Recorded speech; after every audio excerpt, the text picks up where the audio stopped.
We'll discuss glutamate-gated receptor channels in this lecture. As usual, we begin with highlighting a brain area that includes the molecule we're studying and that has an important function. In this case, it's the hippocampus. Here's a rodent brain, and here is the hippocampus in a cutaway. Here it is in a cross-section, and you can see why it's named after the seahorse. It certainly does look like a seahorse. The hippocampus is famous for hosting the so-called trisynaptic pathway, consisting of all glutamatergic synapses. Glutamate-gated excitatory receptors participate in these synapses. We have the input from the entorhinal cortex, the so-called perforant pathway. In the dentate gyrus, we activate the dentate gyrus granule cells. These project to the CA3 region of the hippocampus, where they activate pyramidal cells in the CA3 region. The Schaefer collateral pathway then goes to the pyramidal cells in the CA1 region, activates cells there, and then out back to the rest of the brain. Now, these are not simply relays, but there's a great deal of signal processing that goes on, and each of these cells have lots of inhibitory GABA receptors as well. So there's a great deal of adding and subtracting of signals. Now, if we zoom into one synapse on one of the pyramidal cells in the hippocampus, here is the dendrite containing microtubules. Here is a spine that projects from the dendrite, and here is the presynaptic terminal. So there's a map of events right here. We have the two spines, we have the presynaptic terminal, and so we have glutamate in these synaptic vesicles, which gets liberated into the synaptic cleft, and we'll see what happens next. We're going to concentrate on blowing up a synapse even more in the next slide, courtesy of my colleague Mary Kennedy. So here is a presynaptic cell with its membrane. Here is a postsynaptic cell with its membrane, and Professor Kennedy has nicely drawn in some structures, some molecules whose three-dimensional structures are known. So we can see here that the actual postsynaptic density, this darker part here in an electron micrograph, consists primarily of proteins. And two of the proteins here, this one that's colored light blue and this one that's dark red, are glutamate receptors. I want you to understand that this is a diagram and that it's not these don't show up so nicely in the electron micrograph. So moving on, we can see that we are talking about a new group of ligand-gated channels, the vertebrate glutamate receptors. There are three major types of vertebrate glutamate receptors: the AMPA type, the kainate type, and the NMDA type. We have been discussing until now the pentameric cis-loop receptors. Now we go to the B-glutamate receptors. And there is another group, the ATP receptors, or so-called P2X receptors, which we won't be able to discuss in this course. There seems to be no homology between the glutamate receptors and the pentameric receptors. And the key to understanding the activation of the glutamate receptors may be that each of the four subunits has three full transmembrane helices, and then a site a motif which appears to project through the membrane that actually lines the ion conducting pathways. So the way that the receptor is activated is thought to be a clamshell mechanism.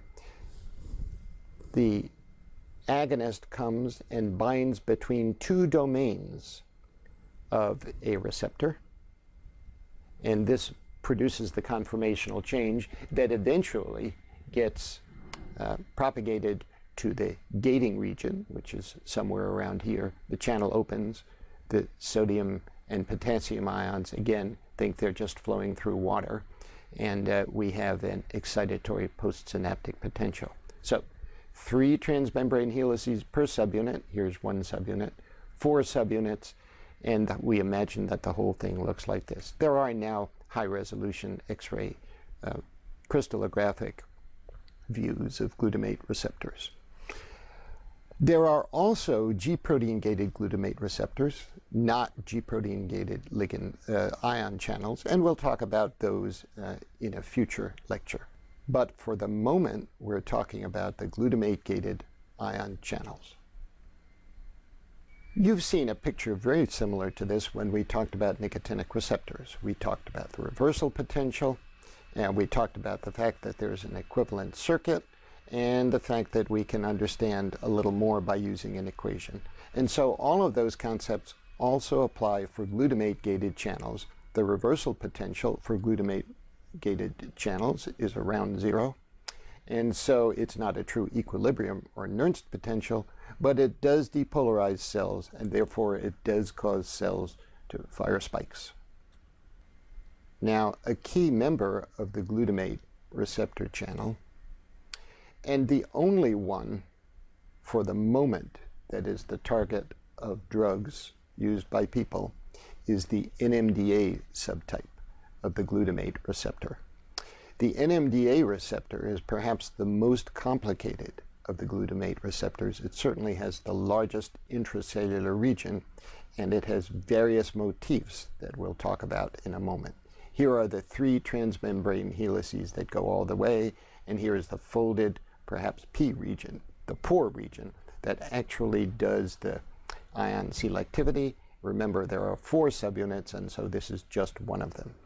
So we have places on the outside, the extracellular region of the channel, that bind glutamate. Remember, glutamate is the natural transmitter. NMDA is an exogenous blocker that blocks only the NMDA type of glutamate channels.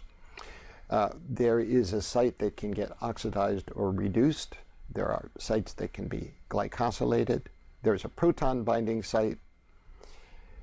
Some subunits of NMDA receptors also can bind glycine, and this is required for activating the receptor. And then there are sites where polyamines can bind.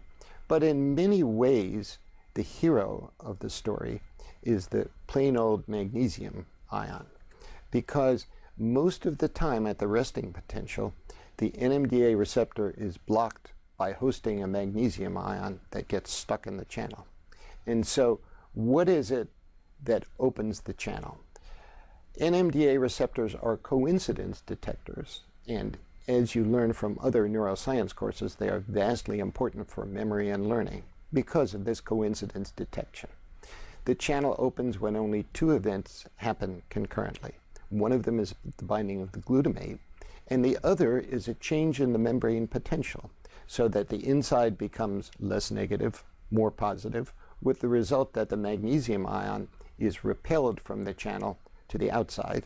These 2 events, when they happen concurrently, allow ions to flow through the channel. So the depolarization relieves blocked by magnesium. And one way to get this depolarization, this positive deviation, is if an action potential occurs in the cell. So this leads to what we call the coincidence readout. The NMDA receptors are very permeable to calcium. This is perhaps their most important function. And calcium can enter cells and act as a second messenger.